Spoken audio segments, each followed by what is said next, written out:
minute.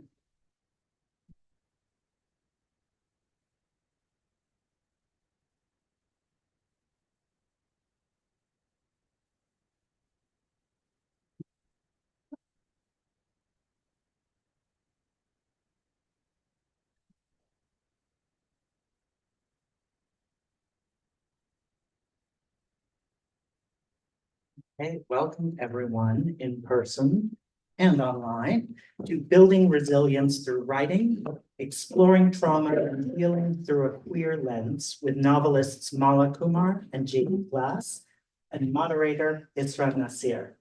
My name is Greg Newton. I am the co-founder of the Bureau of General Services Queer Division, which is the space you find yourselves in right now. My partner, Donnie Jokum, is at the back of the room, and we founded the Bureau back in 2012.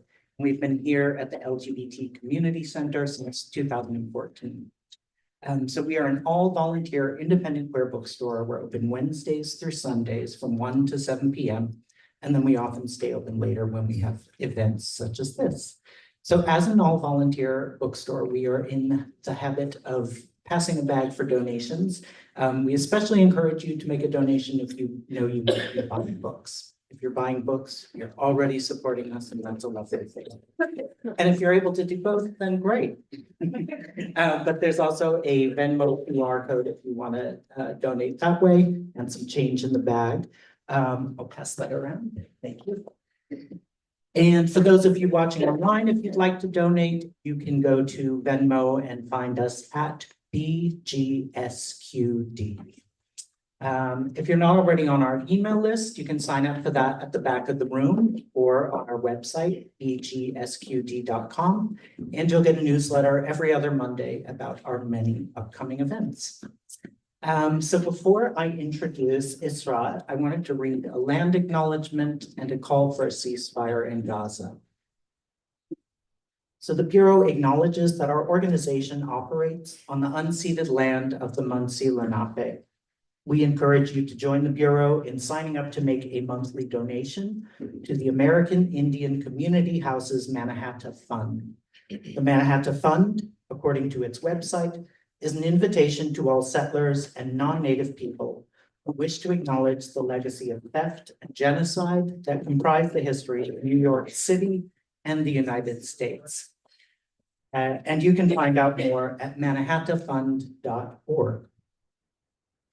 We also want to recognize that today, October 3rd, is the 363rd day of Israel's genocidal campaign against the Palestinian people, funded by our tax dollars and enabled by our government's unwavering support. We hope that you will join us in calling for an immediate permanent ceasefire, the release of all detainees held by Israel, the release of all hostages held by Hamas, an end to the siege of Gaza, and an end to the Israeli occupation of Palestinian territories in order to stop the collective punishment of Palestinians and to ensure the swift delivery of desperately needed food, water, medicine, fuel, and humanitarian aid to the people of Gaza. Our greater hope is for peace, justice, and liberation from oppression for all people everywhere. So, it is now my pleasure to introduce Isra Nasir, a New York City-based psychotherapist, author of Toxic Productivity, and the founder of Well Guide, a digital community for mental health awareness. Her work is centered on transforming the way we talk about mental health, taking it from a place of shame to a place of empowerment. A Pakistani-Canadian child of immigrants, she has a specific focus on mental health, identity formation, and healing for the AAPI immigrant, first and second generation community. Isra has been featured in NBC, Vox, Huffington, Teen Vogue, and other major publications, and has been invited to speak at corporations such as Google, Meta, and Yale. Please give everyone on our panel a warm welcome, and let's get started.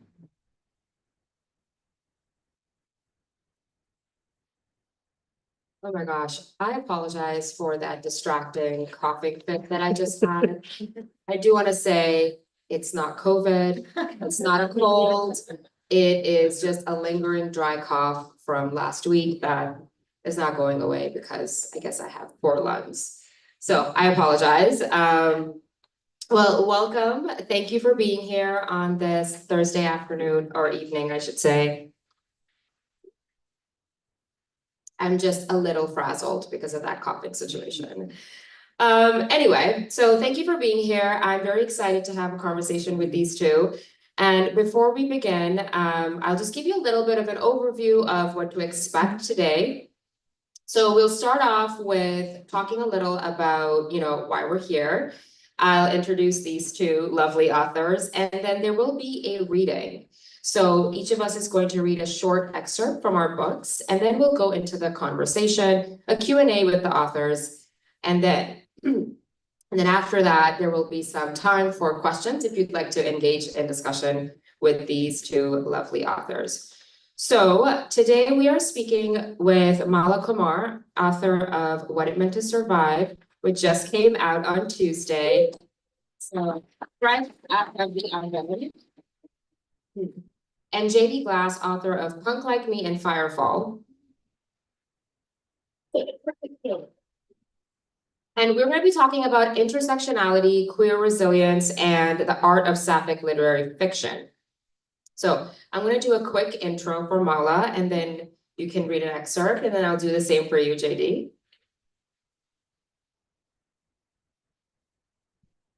Okay, so Mala Kumar is the author of the 2014 novel, The Paths of Marriage, which is how I found her work many years ago. What It Meant to Survive is her second novel. Her op-eds, interviews, and essays have appeared in The Guardian, The Advocate, TechCrunch, USA Today, India Abroad, The Aerogram, and Brown Girl magazine. In her professional life, Mala is a global leader in tech for social good, having worked extensively for the UN and at GitHub, a Microsoft-owned software company. She's currently the Director of Program Management, AI Safety at ML Commons. Very important work because AI is everywhere now. Mala lives in New York City with her wife, Sybil, and now she's going to read an excerpt from her latest book. Great. Thanks so much for having me here at the center and the Bureau of General Studies Queer Division. I'm going to shout that out as many times as I can. And thank you, Isra, for still coming, even with the cough. I do appreciate the dedication. Thank you so much. It's not too distracting. Yeah, it's fine. So I thought maybe I'd just take like a minute or two to explain the novel since it did come out on Tuesday, and although I'm sure some of you are speed readers, that is a record, so I doubt if you've actually read the book. So What It Meant to Survive is a story of 2 queer women named Ramya and Juliet, and the names are intentional. It does some foreshadowing. But Ramya is an Indian American, so a South Asian American who works in international development, goes to Ghana for a work trip, and while there, she meets Juliet, who's Nigerian, on Tinder. They swipe right, they have a great time the first night, and they decide to stay in touch despite all of the cultural, class, race, everything differences they have. They stay in contact, and so their relationship kind of blossoms over the course of a year, which is what the story focuses on. And so throughout this whole time, Ramya is having all of these issues where she's losing her memory to the point where she even forgets who she is in some cases. And Juliet is also kind of thrown out of sync with the world. So the world kind of stops around her, 1 hour for 36 hours for everybody else's, 1 hour for her, and all these issues keep happening. So as the women kind of progress in their relationship, they're trying to figure out how to be together, and they decide to get married. And so, to navigate this really complicated American immigration system, which I know you can talk about, it's not easy. They have to get to the bottom of what's going on. And so they decide to kind of delve into the traumas they have, which is hard because Ramya is the victim of a mass shooting. So her last semester of university, she was shot in a mass shooting. And then Juliet has a lot of issues that she's contending with the patriarchal system and, siblings who die and parents, getting dementia and all the things that can happen to us. So it's a difficult book in a lot of ways. I mean, it does contend with some really tough issues, but I will say I do manage to do it with a lot of levity and humor. I think that's really important. We'll talk about that in a few minutes. And it just kind of goes into the contradictions that happen when you go through something traumatic. You know, we all have a lot of different ways we process things, but I try to, bring a nuanced view in what that means. So, Can we just do the trigger warning? sure, yeah. Because of the distraction. Sorry, I just meant to do this a little earlier. This discussion will have some themes, so I just wanted to share a trigger warning for mass shootings, rape, and domestic violence. Please do care for yourself. If anything becomes too much, you're absolutely welcome to get up and leave. Don't worry about offending anybody or disrupting any conversations. And you're welcome to come back at any time if you should feel called to.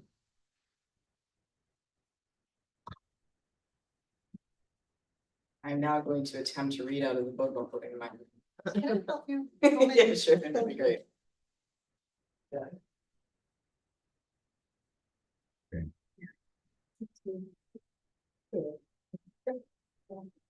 Kind of got to snap it in.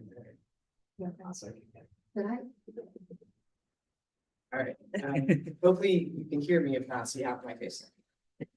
Great, all right, so I'm gonna read chapter 13 for those reading along, that's page 129. And so in this chapter, it's from the perspective of Ramya, and she and Juliet have decided to go on a holiday in Kenya. And so Ramya has just revealed to Juliet her past about the shooting. And so this is her reflecting on what's going on as they're in a van on the way to Masai Mara on a safari. And so they've stopped, and this is kind of Ramya reflecting on her life. Chapter 13, Ramya, April 16th in Kenya. No two anniversaries of the most horrible day were the same. Some years Ramya felt strong and secure in the world, as though she had come to terms with what had happened and could move on from the trauma.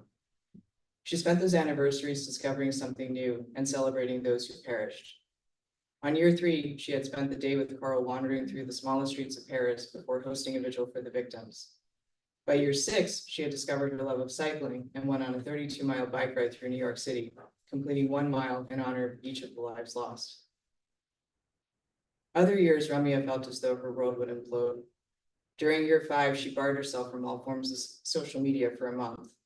The online tributes to the victims were too jarring, for they always focused on how the victims had been so happy and deeply appreciative of their lives.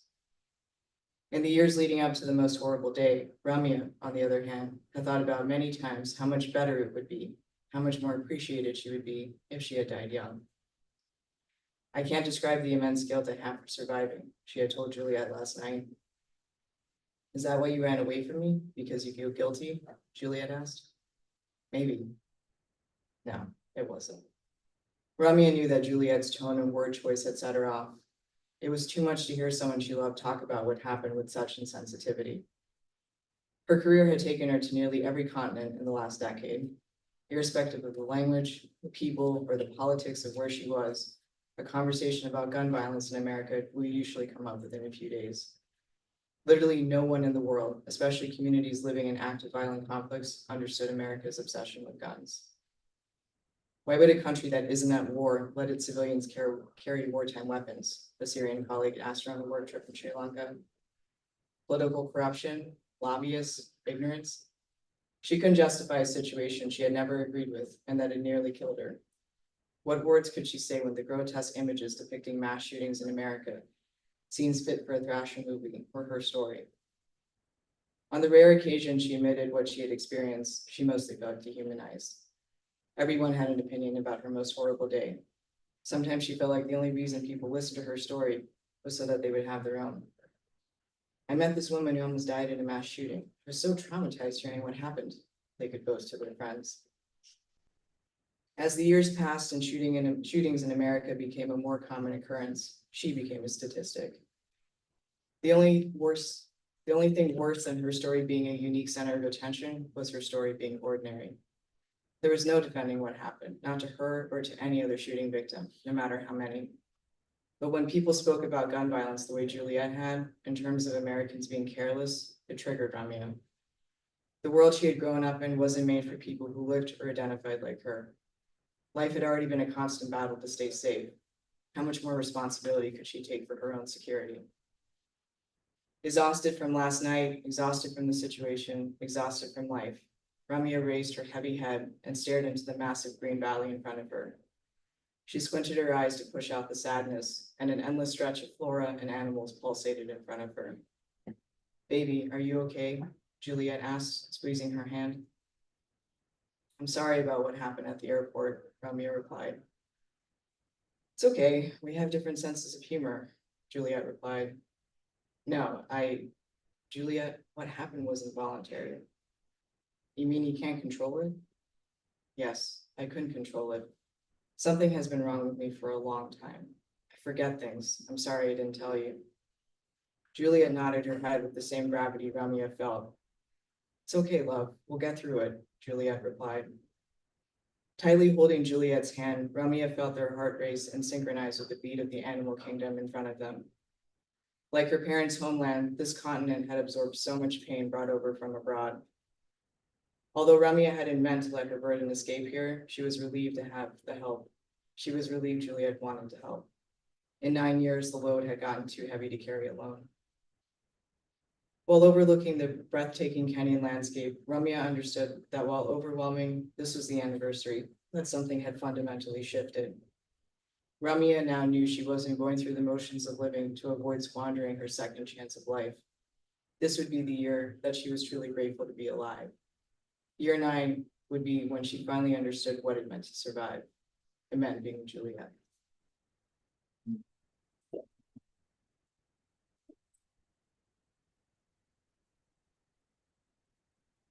My turn. Thank you for that. I felt it was almost like reading someone's journal. Yeah. So yeah, it's very, very powerful. So thank you. Now we're going to switch over to JD Glass. JD Glass is the former managing editor for The Advocate, an artist, musician, and an author. She is an American Library Association Stonewall finalist and Lambda Literary Literature finalist for her novel Punk Like Me. Lambda Literary finalist for Red Light, and with that and other titles earning Ben Franklin Literary finalist, Rainbow Reads Award, and Golden Crown Literary finalist and award.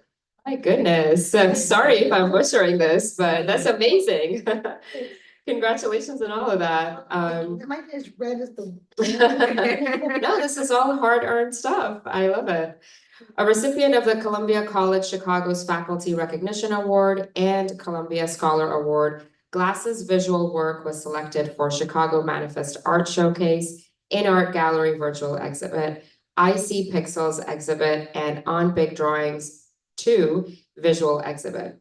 Glass is also the writer and executive producer for the short film rom-com Her Curve, which has been earning laurels, as well as the upcoming feature, and for the series Punk Like Me, the B-sides currently in production.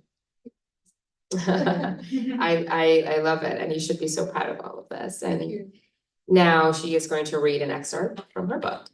So I can't balance nearly as well as you. So Teetering. so what I'm doing is, and also I sort of expected a bit of a podium theme. So that's why I did this.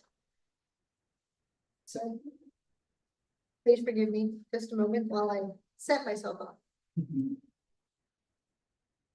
So I'm reading two parts from chapter 6 of my novel, Firefall. And because our theme tonight is trauma and resilience, what I had wanted to focus on with this particular read is our main character. Her name is Bernadette, and she's called Betty by her friends and family. She lives with her grandmother because her parents were both killed in a mission. They were both doctors who basically went on safari and died. She also lives with her cousin Linda because she's studying and her family's Latino, and this is one of the things that we do. Although I should say, in fairness, that I find that that's something most non-American origin families do. We have our extended families, we have our extended networks, and so you need to know about Nana and you need to know about Linda because they are in this part of the story. They're part of the framework that allows Betty to be resilient. And she does have her partner, but her partner isn't the only thing that she has in this world. And as a side note, I write about things like that because I think it's important that we, especially as queer people, have our networks and form them, whether our families are born or formed. We need them to be resilient and to survive. At least to get through till tomorrow, right? So with that, this is after the accident that happens in the book where she wakes up in the hospital. And we start to see both how she's responding to what has happened, as well as how that network is starting to come around her to support her. So.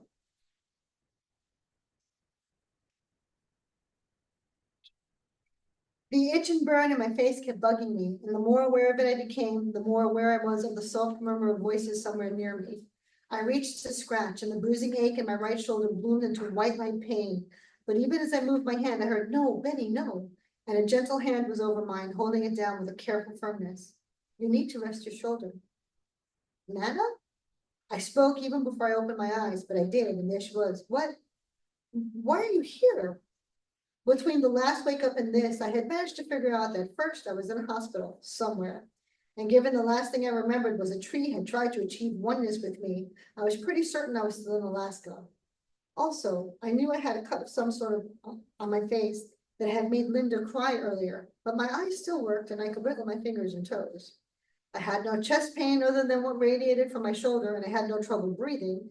And since it was only pain that stopped me from moving my right arm too much, and those fingers worked, I was pretty certain I was going to be just fine. "Pero qué cosa me preguntas? ¿Y dónde voy a estar si no es contigo?" Yes, I was definitely going to be fine, since I had already found myself mentally rolling my eyes at her, asking me, what sort of thing was I asking her? Though I fully admit, my heart warmed and enlarged hearing her say where else would she be if it wasn't with me. "Pero tu trabajo, to your work," I protested. I knew she had an event coming up, and as a result, there was so much on her place. "Tienes ese wedding y, ay, hija, no te preocupes, eso de nada," she said firmly. "You no worry. And I bring you something," she said, and her eyes shone and sparked at me, beautifully dark and bright. "Linda," she waved over to the corner where I realized I was still hearing low voices from. "Tráelo." "Sí, Nana," Linda agreed, and separated herself from the corner she'd been standing in. "Just so you know," she said as she neared, "this required some interesting packaging arrangements for Nana to bring here." Nana carefully held my hand as I just as carefully sat up to see clearly. Linda opened a silver thermos and put it under my nose. Oh, but that first whiff was heavenly. Coffee. Gracias a Dios y a la Madre de Dios que nos ha dejado llegar a esta hora con nuestro cafecito. By the way, that is the Hail Mary in Spanish, but saying instead of thank you to God, she's like, "That's right," Linda said with a laugh. "We definitely thank God and his mother for letting us get here with coffee." Linda poured me a cup while I watched Nana think about whether she'd smack my shoulder if they decided not to. "Ah, Benita, just enjoy it," she said, shaking her head at me, even as she rolled her eyes to the ceiling. I found that if I tucked my arm into my side and bent just from the shoulder, I could move my hand without hurting, and I balanced the mug Linda had poured for me between my hands in just that way. "Thank you. That was good." I closed my eyes again, savoring the taste that lingered in my mouth, the warmth in my hands, and now my chest. "Oh, coffee, I so missed you." Someone sat on the edge of the bed and I opened my eyes. It was Linda. "So, what do you remember?" Nana was still standing next to me, her hand on my shoulder, so I shifted over. "Sit with me?" I asked her, and she did. She rubbed my back, which until that second I hadn't realized was sore.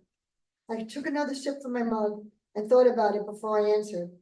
A few things struck me in a part of my brain that seemed to always observe. I was in a hospital, and as a patient, which was just so very weird.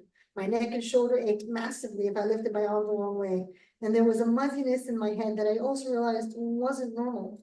In fact, the more I thought about it, the more my head hurt, and the more I realized that there was absolutely nothing normal nor right about this, except that my family was here and I had coffee. This was good. God, I love that coffee. "Hey, Benny," Linda said softly, returning my attention to her. "Do you know where you are? Do you know what happened?" I stared at her. and I could feel myself begin to frown. That pulled at the bandage on the side of my face and made it itch. I was careful as I reached up with my left hand to touch it, gingerly feeling around the edges of the remaining tape. This was gauze, I think, the last time I touched it. Now it's just tape, right? Linda nodded encouragingly. It's better than it was. What else? I stared at her and I tried hard to remember. I was working with Tori, I said slowly, staring down at the blankets that covered me from the waist down. Those blankets were always so blindingly white. I focused on the pattern, still playing delicate fingers over the tape on my face. I got a text from Trish. Wait, where's Trish? Linda reached over and put her hand on my blanket. I could feel the warmth of her palm through the blanket. She's still out on the fire line, Linda said, her voice still soft. She'll be here as soon as she can. You were jumping for a fire, Benny. Do you remember?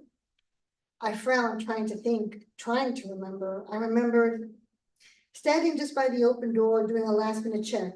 Rome's, I said finally. I was with Rome's and Goldilocks, who always complains about the damn bears. Goldilocks complains about bears, Linda asked. Shouldn't the bears be complaining about? Ay, Linda, déjala descansar. Eso es para más tarde, Nana said, and from her tone, I knew she was slightly aggravated. My head was really starting to hurt. I agreed. We could talk more later, because right now the pain was really increasing and I was tired again. Yeah, I said as I lay back down, careful in how I leaned my shoulder. He's not always wrong, you know. Goldilocks isn't wrong about bears, Linda said. We're gonna be here a while.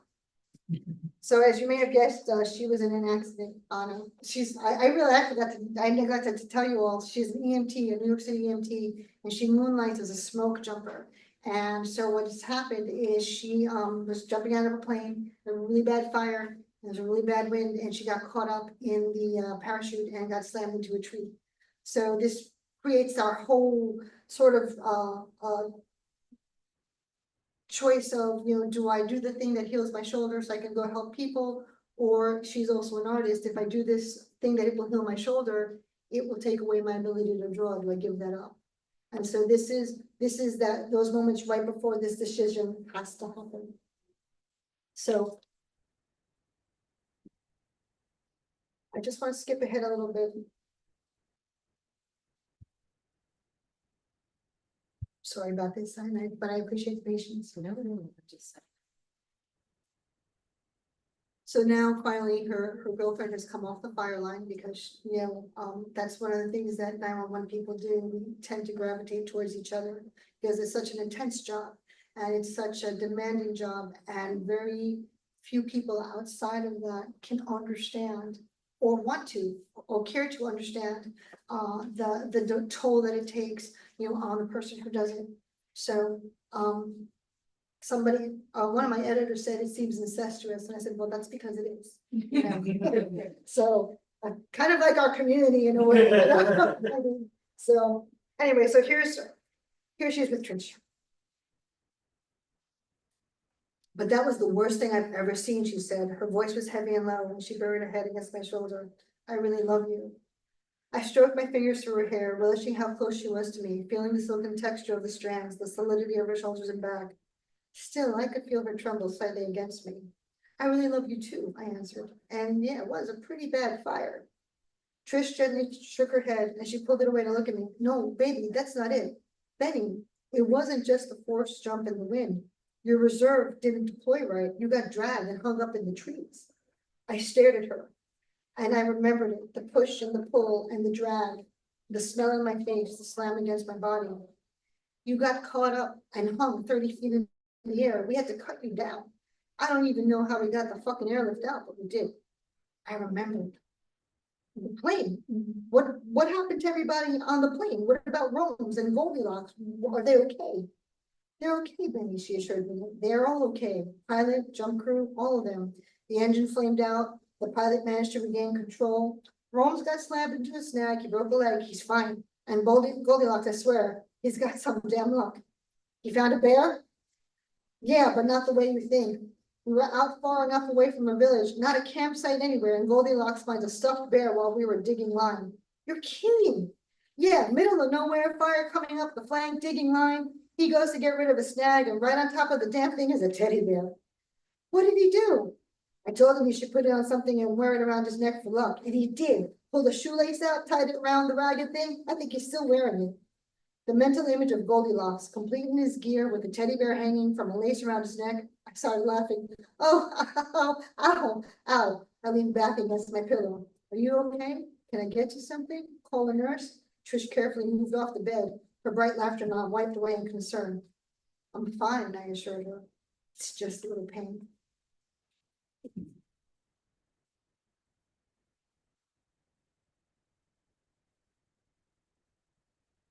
Thank you so much for that. Both of you write with so much color and description, and I have to say, I definitely resonate with the love for coffee. I think that would be one of my biggest things if I was waking up somewhere. So I'll read a short excerpt from my book. It is a very different pace from these two. It is nonfiction, it's personal development, but it is talking about how shame plays a really big part in our life, especially shame that comes from family trauma. But my book is more around the lens of productivity and how we can actually use productivity as a coping tool to resolve shame. So I'll just read a little bit.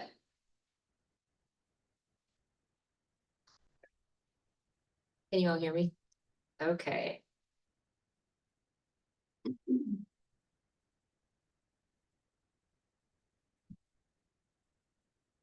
Where does productivity shame come from? Our wanted identities can also be created in response to an unwanted identity, often unconsciously. For instance, my parents' experience in the strict social hierarchy of 1970s Bangladesh fostered a belief that simply being good at your job wasn't good enough to advance professionally. As brown people working within a predominantly white environment, they believed that the burden of proof rested with them. If they didn't prove their value with hard work, they would risk being replaced. This mindset carried over from the workplace to our household. I grew up in a family where rest was not modeled. I rarely saw my parents sleeping in on weekends or lying on the couch to watch TV for an evening. There was always something going on, somewhere to go, something to do, something to catch up on. All of it because they did not want to be seen as idle. In turn, I felt the same pressure.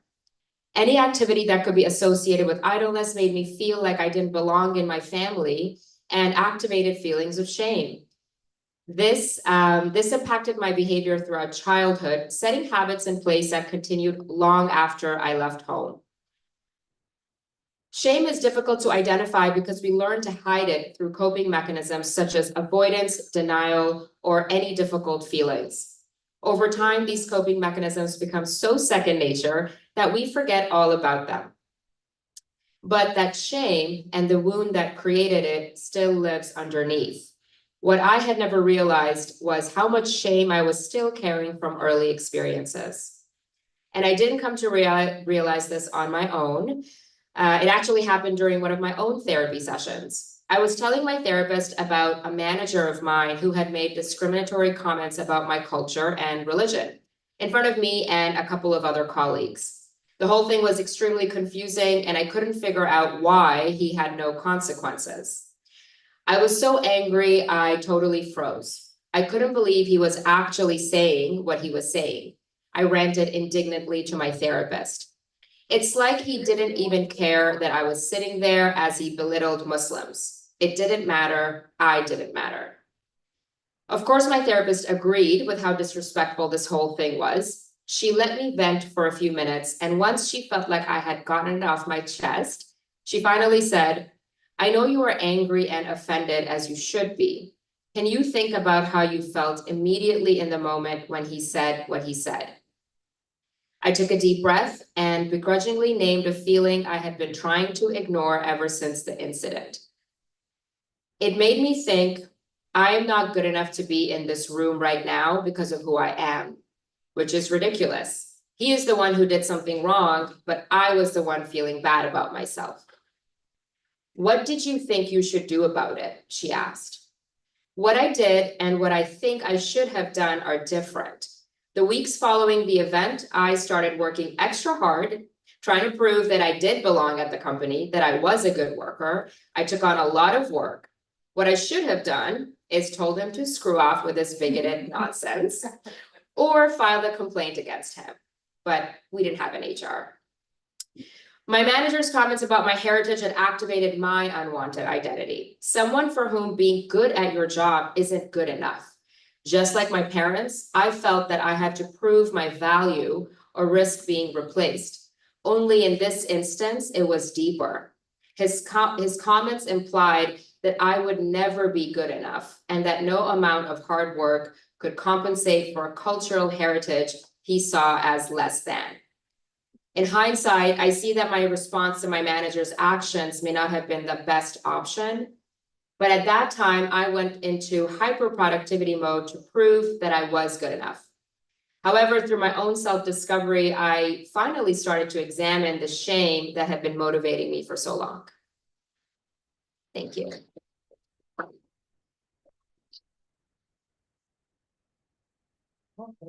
Thank you.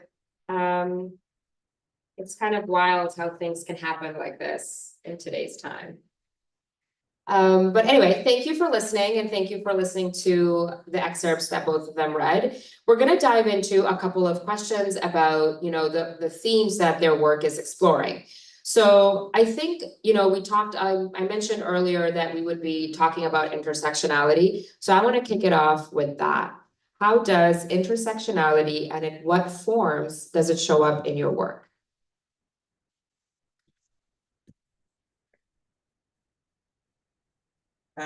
Yeah, thanks for the question. So there's a lot of the ways that intersectionality, I think, plays into what it meant to survive. I think kind of touching on a broader theme, it's hard sometimes when you're talking about trauma and queer characters, because for so many decades, we've just had queer identity kind of being born from this idea of trauma. And that's not at all what I was trying to achieve in this book. It was more the fact that the world is unstable. I mean, I think we can all agree with that. There's evidence to show that somehow it is more stable than it used to be, but being in international development for a long time, I think if you kind of dive into the socioeconomic quintiles, you can see that people who are impoverished, people who are middle income, young people, they face a greater level of uncertainty than I think in previous generations. And so a lot of the trauma that queer people are now experiencing, maybe not now, but a lot of the trauma that queer people do experience, like with mass shootings, is not as a result of them being queer, it is just them being alive. But then you don't have necessarily the tools or the systems or anything in place to really help people deal with that trauma and with that intersectional nature. So one of the things I talk about in What It Meant to Survive with the fictional character Ramya, but then also my own experience having lived through the real life mass shooting. I was at Virginia Tech my last semester. That's when the shooting happened, and I wasn't physically injured, but I did lose, 3 friends, and I knew 6 people who passed away. One of the things that I mentioned, both in real life and in the book, is that there were mental health services set up for us at Virginia Tech, but I was terrified in 2007 to go to the mental health service and then to tell them like what I was really feeling. So instead I turned to, I guess, a kind of ex at the time, and it was good in the moment because I just needed somebody, but it was not what I needed for the long term.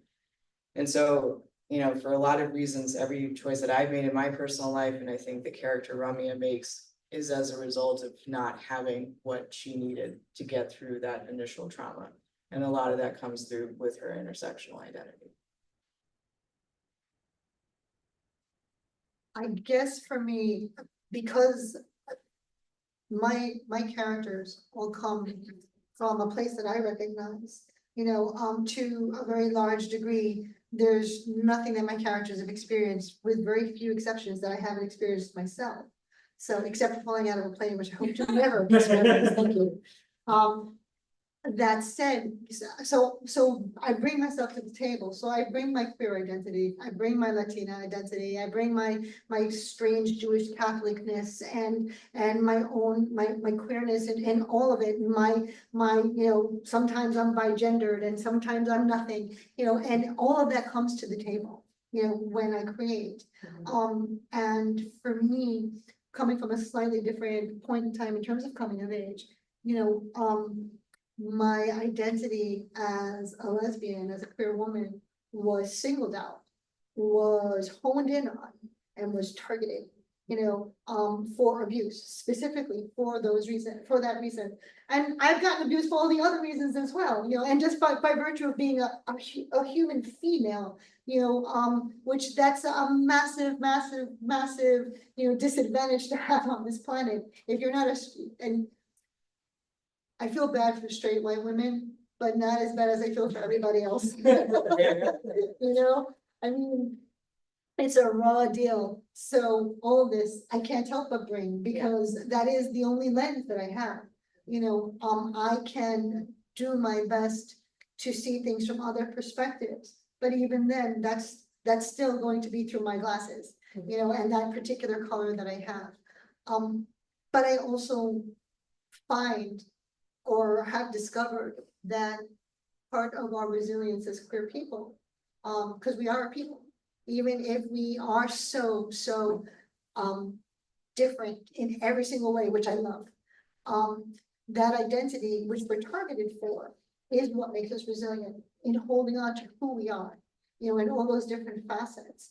And so it's ironic, and that's the one thing I've discovered through the writing, is that the resilience comes from the knowing of who you are, even if that who you are is the reason behind the targeting.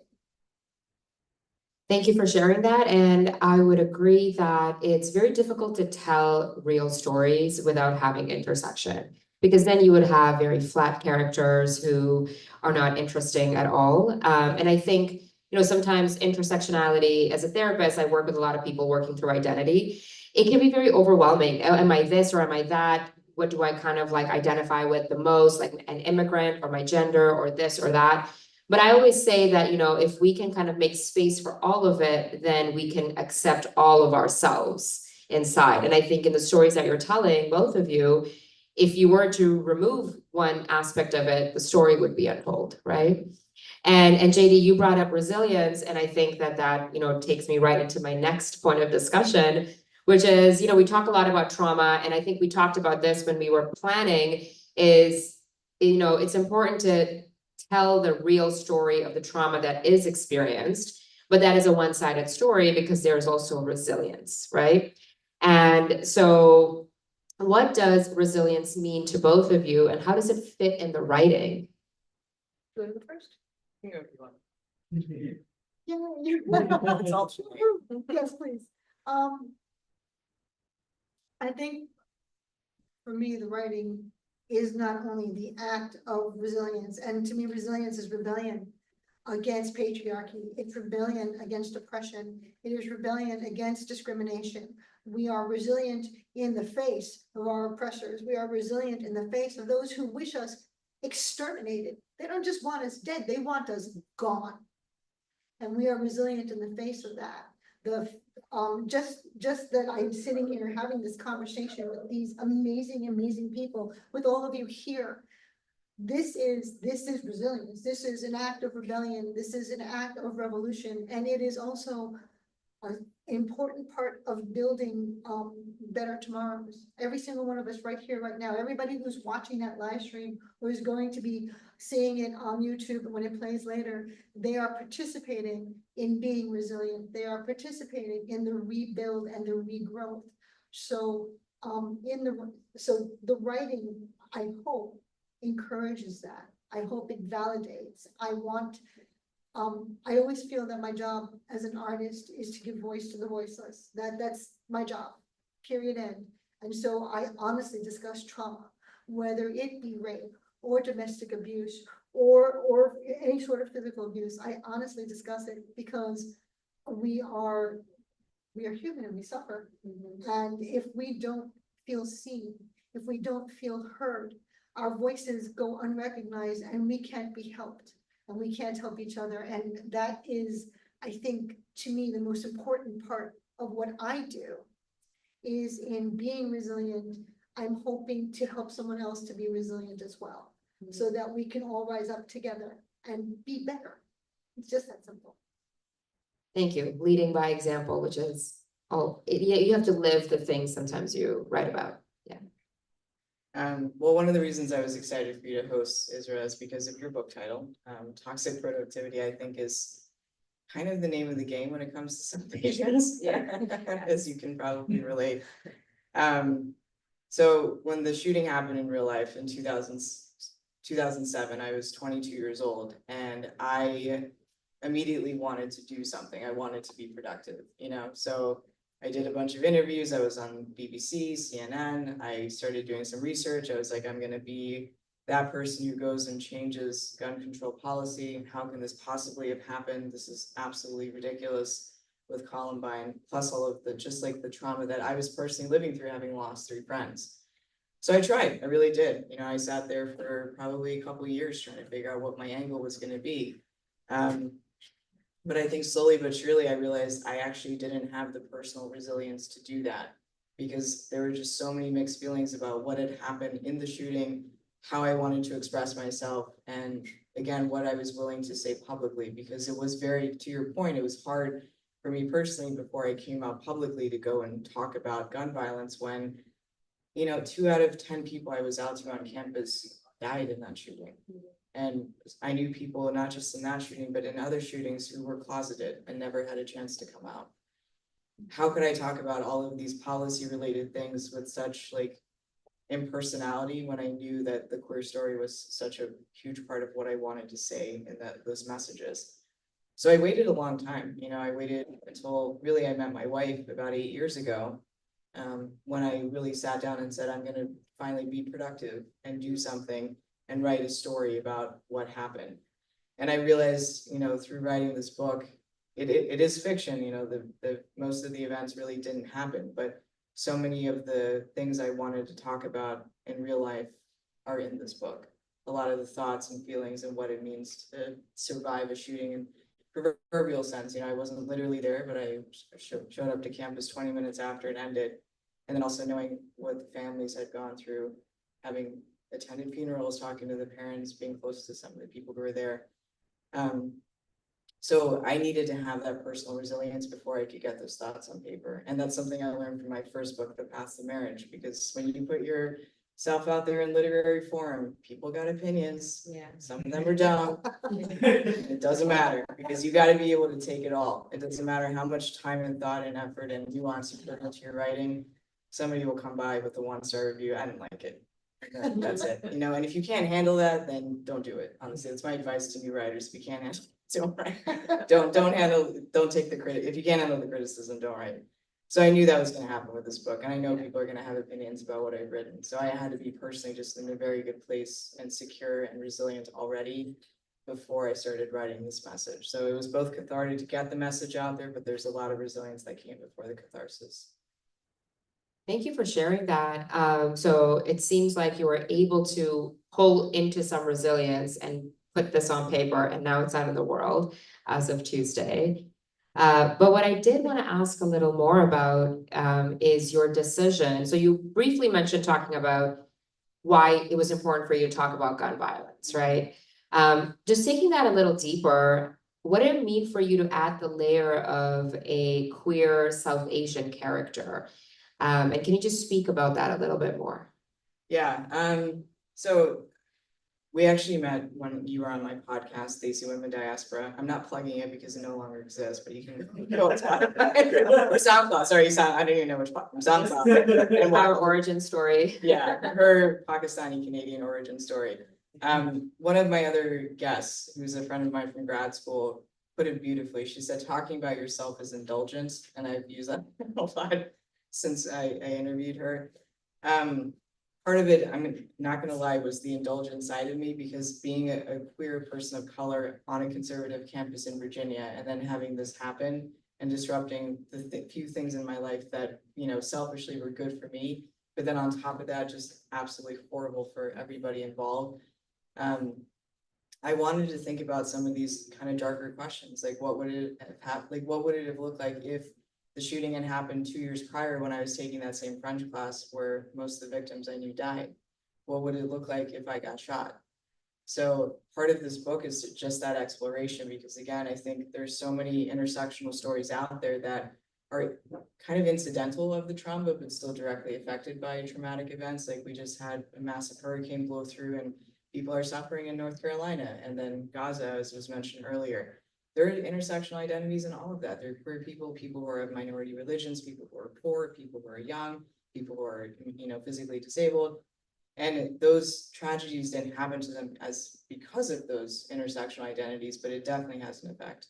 And so I tried for, a couple of years to write a story about the shooting that was from the perspective of somebody I knew who died. I even went to her parents and asked if it was okay for me to portray that character, and they said that's fine. Of course, they wanted to read it first, but then I couldn't do it. I just didn't know, I think to JD's point, I didn't know how to write that story if it wasn't taking my own life into account. So I decided to place myself as the main character of the story, for better, for worse. I know there's gonna be criticisms of that. People are probably gonna come and tell me I'm a narcissist. And that's fine, but it's been a long journey, 17 years to process what happened and with hindsight and reflection. So I know what I'm doing, so don't question me. Well, as a therapist, I'll say that that is not the requirement to meet narcissism, so you're okay. It's a more complicated I'm checklist. certified. So I want to switch over to you, JD, for a question that I found very interesting. So I'm kind of like a immigrant 3 times over in different places, also like 1.5 in Canada. 'Cause I came very young when I was there, but I thought it's very interesting that you are exploring generations Yes. in your story. And can you kind of talk a little about your choice to make the protagonist first generation? Yes, so I at first had considered making her, sort of like originating generation. And I think I've observed my mother long enough that I could do that and carry it well. But I thought that, first of all, we're in New York City, and so many, before I moved to the horrible land of Staten Island. So it's listed as one of the top 25 safe places in the country. I know that's really weird. So it's the red dot in blue New York City, and my wife and I live in the reddest part of the red dot, so I think all the blue people are here, my wife, and me, and his wife and daughter as well. So that's it. So all 4, 5 blue people. Anyhow, but before my parents forced me to move to that horrible place, I lived in Brooklyn. And when I lived in Brooklyn, my classmates, like I had my friend Jesse was my best friend. He was a boat kid. And what I mean by that is he came over on a boat from Vietnam. I mean, it was amazing. And many of my classmates, I had my friend Scott, he was half Irish and half Nigerian. Because that's what happens in New York. People meet from all over the world, and you get these awesome crosses of culture. My godparents were Cuban, but that also meant that my god cousins, because that's what they became, were my cousins, were first generation like me. But so in many ways was Scott, and so was Jesse, and so were so many of my classmates. And so to me, it's a very New York thing, and maybe it's a very coastal thing for big cities to have these stories where you are of this first generation. And it makes you a bit of an alien if you don't have an enclave. Like, for example, Staten Island is very Italian. Very Italian. In fact, so much so that it has the most Italians outside of Italy, anywhere in the world. Fun fact. Yeah, exactly. Fun fact. Great pizza, great bagels though, so no denying that. I never ever watched Goodfellas or The Sopranos because I'm like, I live it. I don't need to watch this. But I feel that for people, my experience was that without having an enclave, my mother is from Peru. And so without having this enclave, this support, this cultural support, I was a bit of a fish out of water because my customs at home were so different than my classmates. My classmates were permitted to do things my mother would never let me do. And my wife gets to hear me say all the time, oh yeah, it's an American thing. And by the way, I don't know if this is true for you, but it may well be, but my experience has been among all my friends, no matter where their families are from, if it's not from here, when we say that, it's not nice. We don't say that, saying it's an American thing doesn't mean that it's a good thing. Yeah, exactly, exactly. So I wanted to write about that because it's an experience that's very real for so many of us, and I wanted to validate that. I wanted somebody reading that to feel seen and heard and recognized, because it's a real experience. And if you look at the overarching culture, it's denied. As like we're all melting pot and everything's fine and we're all white, sort of, or white, aspiring, and that's just not true. It just isn't. So Yeah, and I think like exploring intergenerational identities, even within the same culture, brings up many different things. Something I say to my parents all the time is, your culture is very different from my culture, even though we're both Muslim and we're both Pakistani, right? So I think it's really nice to kind of bring that into the fold. I do want to kind of switch back to Mala, because you said something really interesting in the beginning. You said that I tried to write this with humor. And so I want to dig into that. Why was that important to you? And can you kind of talk us through this creative choice? Yeah, I think part of it is because I consider myself funny. agreed. One laugh. But it was a dry laugh. It was a dry laugh, and it's somebody I know, so so thank you.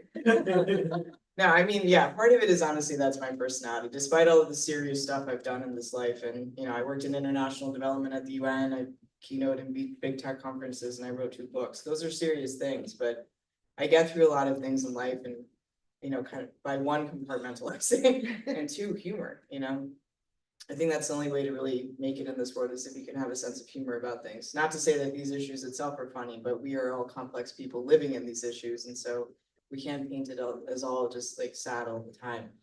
And the other thing is, the character Ramya is 9 years out from the shooting, and so there's obviously a lot of growth that's happened with the character. But in real life, like my wife and I, one of the reasons we married each other is because we make each other laugh, and I really wanted that to come through in this book. I thought it was really important for the 2 characters to just have that kind of great rapport, because as you're healing from trauma and as you're moving on from these very difficult issues and trying to go back and understand what is causing you that stress, if you can't attach to anything positive, then I don't really think there's much to contextualize, then it's all kind of just this one negative blur. And so I think it was really important to bring these moments of humor and levity throughout the book, and just have kind of these moments where people chuckle or laugh out loud, because you're dealing with really difficult things. I think there's also, just from a literary standpoint, nobody wants to read 345 pages of sad. You have to have some contrast there, and we're complex people, and humor is a very key part of who we are.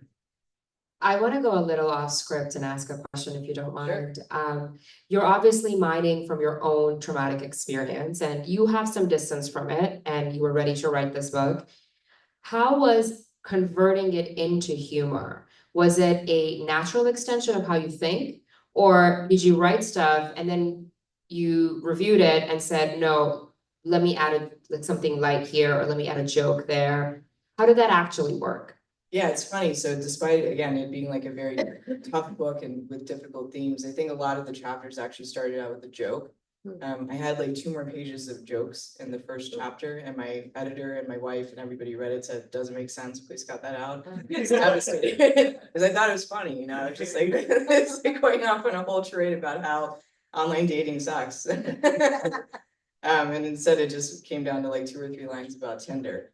So I think actually a lot of it does start out with humor, and then it kind of progresses from there, because I try to get into the character's mind, and a lot of the times what's first and foremost on their mind is like what's around them, and trying to just make a joke out of what's happening in their situation. But then something triggers them to go deeper, to reflect back, or they meet somebody and they have a conversation, and then these serious things come up. But it's not just like they're sitting there and all of a sudden a wave of sadness comes over, which you can, that happens to people in real life, but it's not. The characters weren't just sitting there and then all of a sudden they thought about something horrible. It's like there's a progression of things that happen, and a lot of that is actually carried through with humor. I do think it's really important, because humor is such an important coping tool. It's one of the healthiest coping tools that we have in the face of adversity. Spoken by a therapist. And 2 pages of jokes. So is this like, are you gonna try stand up? I'm genuinely asking. No, I will not try. No, to. okay. No, it was. I can see it.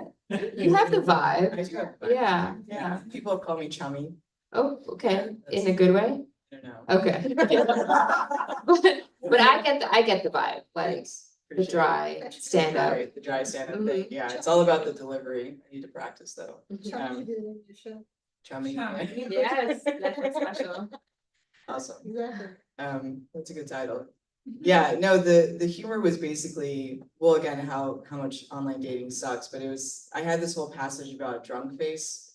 And you know, when you go out on a date and you're trying to impress somebody, but you know, alcohol is a good inebriator, it loosens a lot of us up, but then you cross into that path of like drunk face, and then all of a sudden the date goes south. So it was about Ramya, the main character, trying to like debate in her head how far to take drunk face, because she wants to appear affable and funny and kind to this like beautiful woman who's from a different culture. But then what if she gets too drunk and then it just goes to shit, honestly. So it was mostly about that. It's a good premise, I think. We've all been there at Yeah, least once. It's a whole other thing. I thought, it's a great title, Drunk Face. Yeah, no, I think that was, I had titles for the chapters and the first one was called Drunk Face and everybody was like, I don't understand what this, like, how does this relate to a mass shooting? Like, I don't know. You made the connection eventually. Coping tool. Yeah, Well, my editor told me to cut it out, so I guess I didn't. fair. Yeah, fair. I do wanna switch over to you, JD. We're kind of doing this round robin, but when we were planning for this event, one of the things that I really loved that you brought up was the conversation around decentering romantic relationships. And, you know, even in your reading, you talked about how important it is to build resilience through community that is not just focused on, you know, a singular romantic partner. So can you talk a little about relationships that we think are periphery, like friendships and neighbors, and extended family, and how that kind of contrasts to like a central romantic relationship in our lives? Well, I want to begin by saying that I think that the concept of a central romantic relationship, I think is a bit of a construct, right? It's a societal construct. It's a bit of a capitalistic construct. It disarms us and it destroys us to a certain degree because we have the whole history of Disney princesses. And this may be a slight bit of a side note rant, but up until Disney decided to start showing resilient princesses and princesses who are brave, I thought they were the worst thing that could ever happen to the human race, and they destroyed young people and created these horrible expectations of what to expect from an adult relationship, you know, and how to completely disempower themselves. And while yes, you know, we look to see how that disadvantages women, it also disadvantages men because they're forced to be in this role, this horrible rigid role as well. No one's allowed to have friends, no one's allowed to have other family. You're supposed to be obsessed with this one person, you know, and that is just not healthy. It's not healthy, it's not real. You know, nobody grows like that. And if you develop a relationship from that, at the end, what are you actually trying to do with this person except have them be your mother, your father, your sister, your lover, your brother, your sister, your sounding board? And nobody can be all of that to one person. And we can't be all of that to one person, not without being exhausted, you know, and what's a good word? Depleted, that's the word I'm looking for. It depletes your soul. And so, I thought that it was important to show something that I thought was, I get a lot of flack for not writing romance novels. You know, and I got my first criticism. Most people have liked the book so far, so thank you people who've liked the book. Thank you people who've liked the book. You know, It's coming. one person, I know, one person has already said, well, it didn't have the tropes. I'm like, well, you know, the romantic tropes, there wasn't the slow burn, there wasn't, I'm like, well, no, because that's not what I wrote. It doesn't have tropes. So first of all, let's start with the fact that, you know, people have parents, people have families, people have these extended networks. And when you go into this romantic relationship, which I hope everybody has one, and that it's lovely and fulfilling and all those things, you are bringing all of this with you. You're bringing your mother and your father and your sister and your brother. You're bringing all these pressures, and these examples and these likenesses. And if we are lucky, We are super, super lucky. Somewhere among that circle, one or two of these people are precious to us, and they support us, and we support them, and that there's this unquestioning bond between us of support, of understanding, of love and respect, and we need that. And so I wanted to embody that in the work, so that if a person is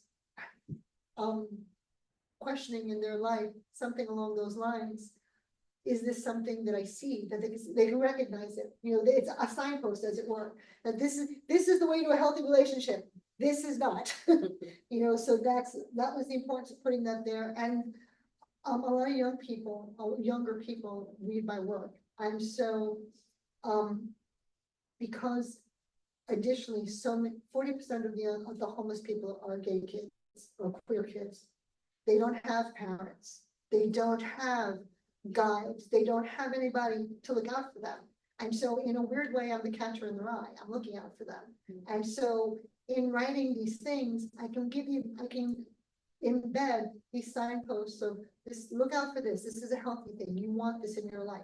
You know, this is a thing maybe you don't want. And it's just a very, very subtle way of, again, helping, you know, people to recognize things that will help them to grow. Because our community has traditionally, you know, had these higher instances of drug abuse, of alcoholism, of suicide, all these different things. And so to me, it's critical to find those healthy aspects of queer life, you know, and to reflect it, so that everybody knows that it's out there, it's possible for them. Again, building resilience, you know. Yeah. Hope. Yeah. I couldn't agree more. I'm genuinely really a big fan of decentering romantic relationships. I talk about it a lot on my own platforms as well. And people are always mad about it because it is a paradigm shift, right? It is something that we are not taught at all. And I think it's really in the most recent years that people are actually questioning the validity of centering romance in your life that is of one way only.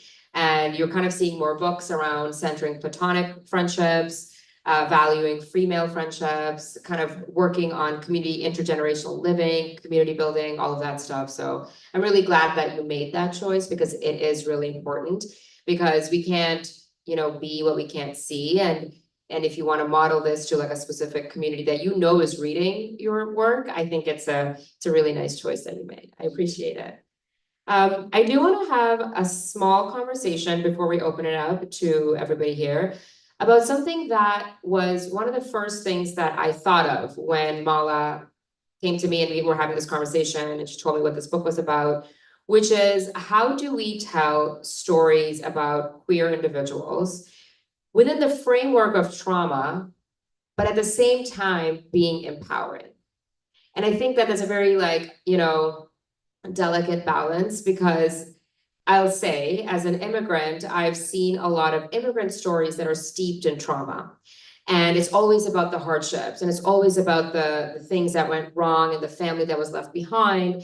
And at one point, when I was reading a lot of diaspora literature, I just became really overwhelmed. And I could not read a single South Asian author for like a year, because I can't keep reliving that. So I think it's a really important thing that you both kind of bring those themes in, but it is a little bit empowering. So I would love for you to both talk about that a little bit. Yeah, I mean, the best example in my book is the ending, which I probably shouldn't give away. So, Probably. Probably. It's a good ending. God, I don't even know how to begin to answer that question. It's a very good question.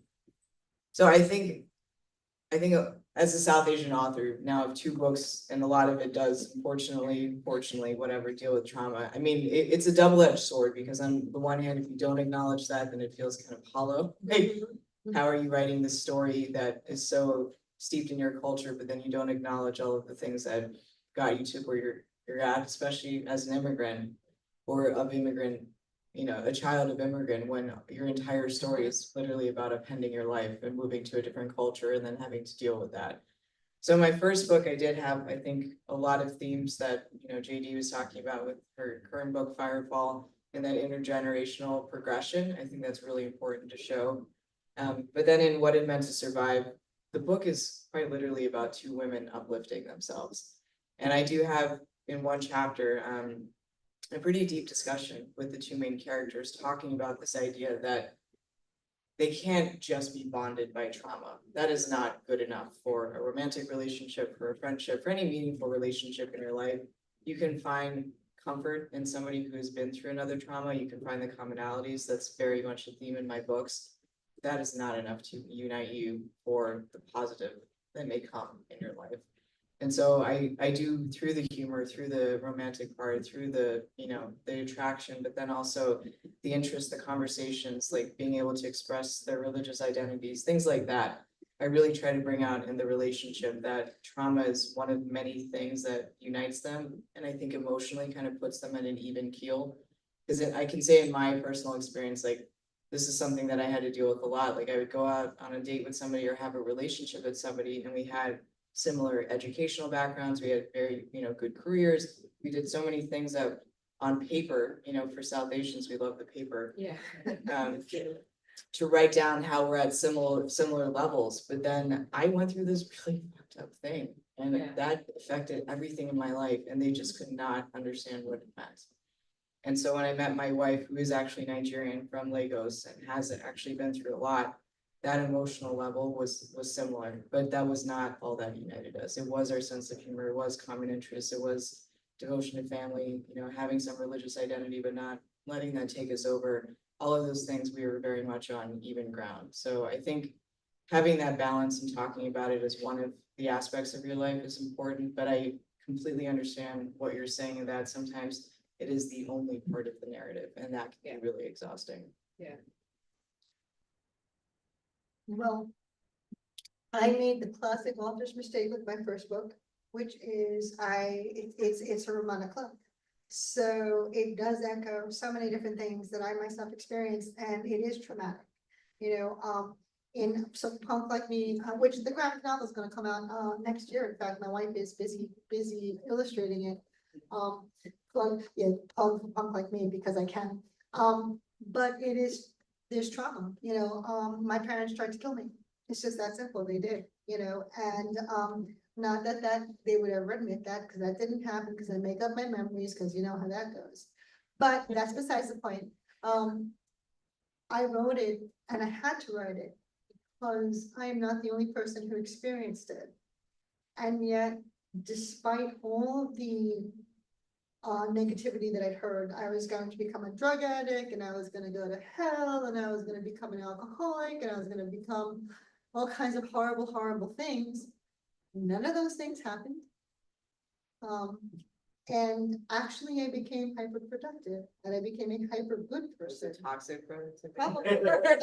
Actually, the problem was that hence my, running around with, in a tin can rescuing people in the middle of the night, and a lot of people, it turns out, who work, there's, I think it's something like 30% of the people who do rescue work are gay.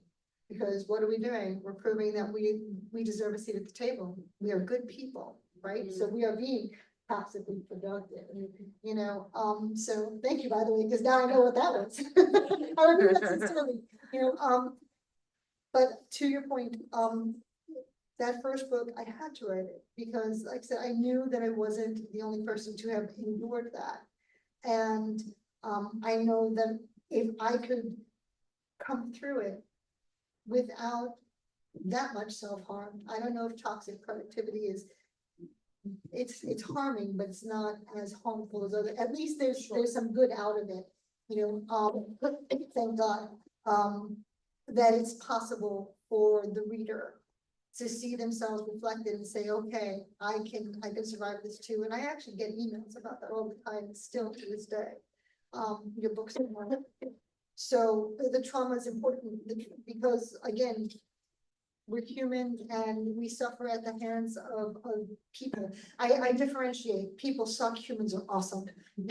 So humans suffer at the hands of people. And to reflect that, to let people know that they're seen, they're heard, their pain is real, and their pain is valid. That somewhere in the world there's a person, and it's me, I have a tender space for that. And I hold you safe, you know, whoever you are, I see your pain, I really do. And I will cry about it. My wife puts up with me a lot, she's very sweet. But I will cry about it with you, and I will hold safe space for you. You know, and that's why I will continue to speak if you can't. You know, Thank you for sharing that. And sorry, I was coughing again, but when you were talking. But I do think it's really important to tell the stories of trauma. And the thing that you're saying is creating complex characters out of that, where there is space for both joy and trauma and celebration and devastation, because that is really what truly colors our whole life. So thank you for that, and thank you for answering the questions that we had prepared. I do want to open it up to the folks here. Are there any burning questions that you'd like to ask that they can speak to a little bit more? We're small enough, so you can just ask.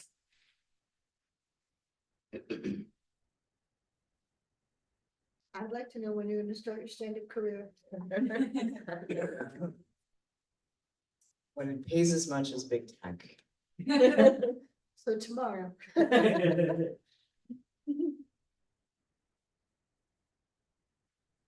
I would like to know what inspired you to write your book. Oh, the question is, what inspired me to write my book? I struggled with toxic productivity for a really long time. My entire 20s was defined by constantly needing to achieve something and do something and make something and use my time. And, it came to a point where I was starting to lead like a very unhealthy life. I was feeling tired all the time. And I was very disengaged with my relationships, with my friendships, with my work. Nothing felt fun anymore. So, and I'm a therapist, so my question to me was, am I depressed? So I did the self-assessment and I didn't meet the criteria. So, but I still had the feeling. So I was like, what is this? And I started doing some light reading on human motivation and behavior and that kind of stuff. And I started to realize that a lot of times we are using productivity as a way to cope with difficult emotions. So it came from like my own exploration, and then I ended up doing a lot of workshops on it, and eventually a publisher came across something that I had written about it, and then they reached out to me to do a book on it. But the origin is in my own struggle with it. But thank you for asking. Of course. So I have another question. Sure. So what do you find are tools that because when you first started talking about it, I hadn't really thought about it, and then I realized, oh wait, you just described my entire childhood. You know, Yeah. it's like this hyper, the hyper achieving, and I was just talking about this one with my wife, how, there's never a moment, my mother never allowed us to rest for a single second, which is great because I have wonderful grades, and I achieved all these great things. But let's rest, it's a four-letter word. Yeah. So what do you think are, I guess, maybe good tools for folks who are, driving themselves crazy Oh, these days? It's a big question, and I don't want to take up too much space here on this topic. But I think the quickest thing I'll say is I think it's really important to ask yourself two questions: is why do I do the things I do, and do I have to do them? Right? And the second question comes in two forms: do I have to do them, and do I have to do them? Right? So like think about why you're doing the things you do. And it helped me realize I was doing a lot of things because I thought I should, but they didn't really make me happy. Yeah, but we can have a bigger conversation about this. I'd love to chat with you more. You should, that'd be awesome. If we don't have any questions from the audience, I'd like to just throw one last question at the two of you, little more technical. Walk us through your writing process. That's the question I think a lot of people wonder about writers is, how do you get to actually writing this manuscript?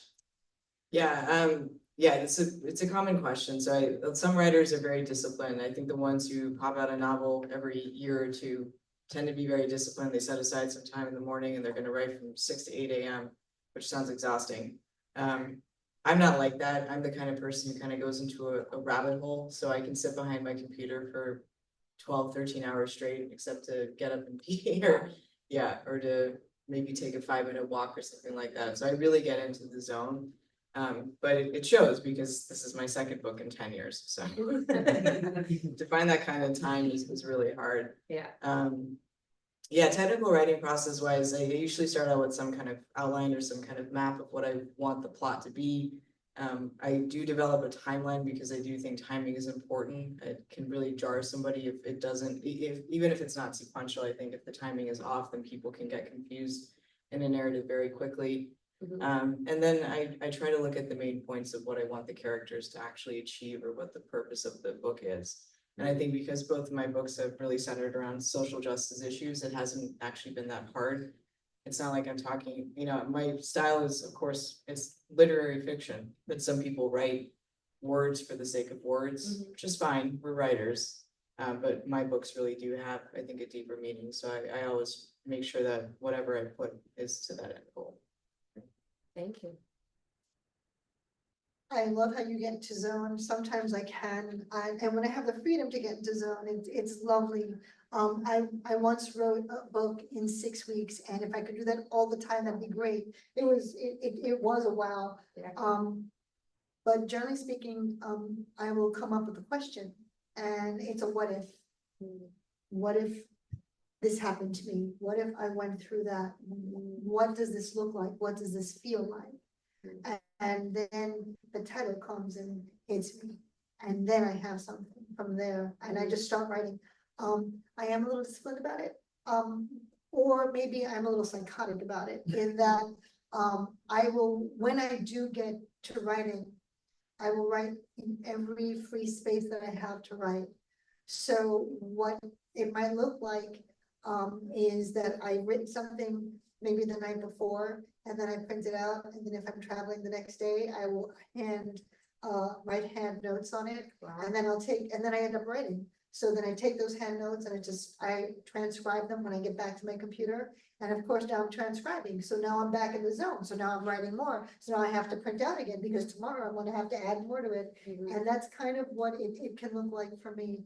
And that's if I'm constrained for time, because I've learned that it's like it's a bit like being an EMT. When I was an EMT, you had to catch a nap whenever you could, which by the way, now I don't nap at all. Insomnia is the worst thing ever.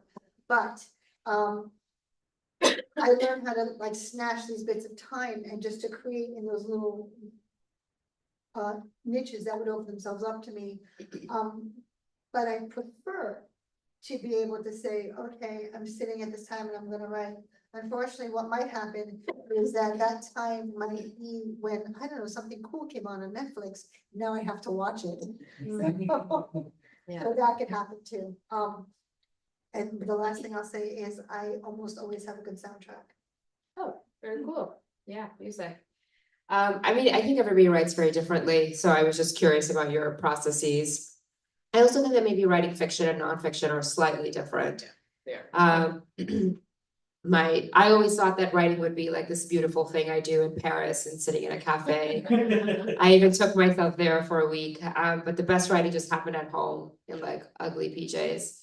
But this brings us to the end. Thank you so much for being here and staying and engaging. And they're here if you want to chat with them a little bit more.